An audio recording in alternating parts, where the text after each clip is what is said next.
a mechanical keyboard from Azio. Let's check it out.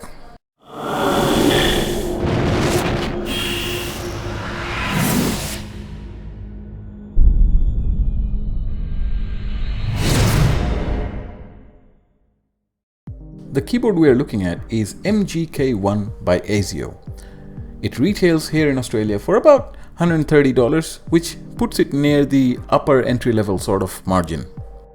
So unboxing the box, we have the keyboard in a very well padded box, something that we can surely appreciate as we purchase more and more things online these days.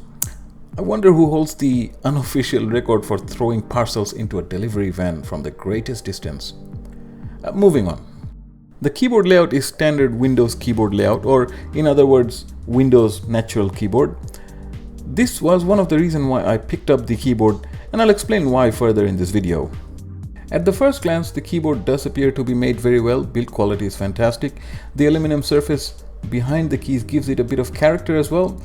The keys are this matte finish, but does not feel rubberized in any way.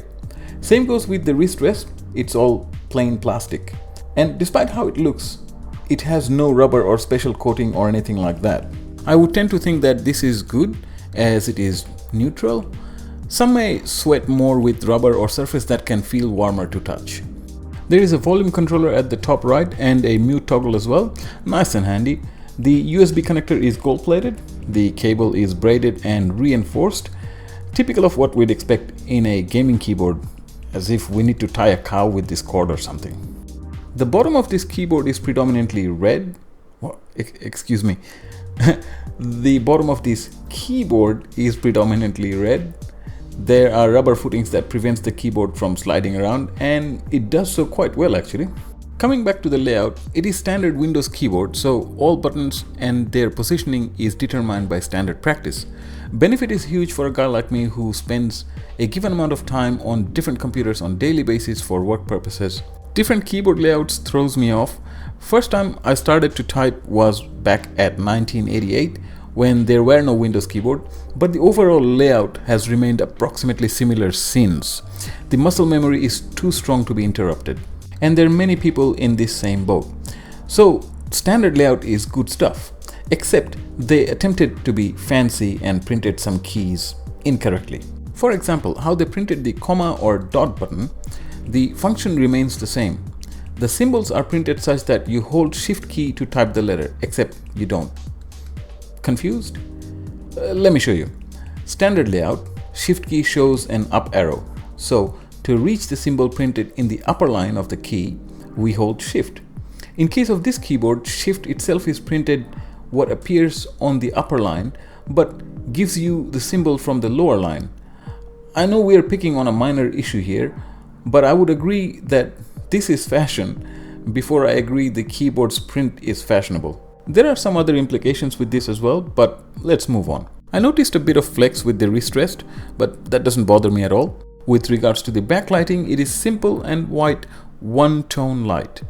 A rather elegant thing visually. It does not provide RGB or anything like that. The brightness can be adjusted, and there is a follow feature as well, where you can type and the keys pressed light up momentarily. The keys themselves uses Kali blue mechanical switches.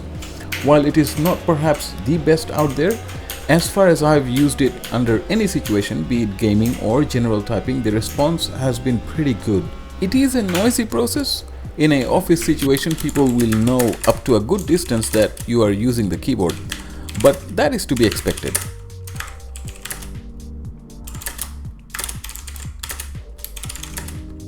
So in a nutshell, the keyboard is very much on the money, as they say. No major flaws, except if we're being picky for sake of it. Decent build quality, for gaming and typing it gets the job done. Anyone who is looking for a standard layout, simple and safe purchase, the Azio MGK1 is a viable option. Thank you for watching this video. I hope you've enjoyed it. Your comments and suggestions I look forward to. Please feel free to browse our channel for other great videos. And we are also in Patreon, so your support is greatly appreciated. Hope to see you next time. Bye for now.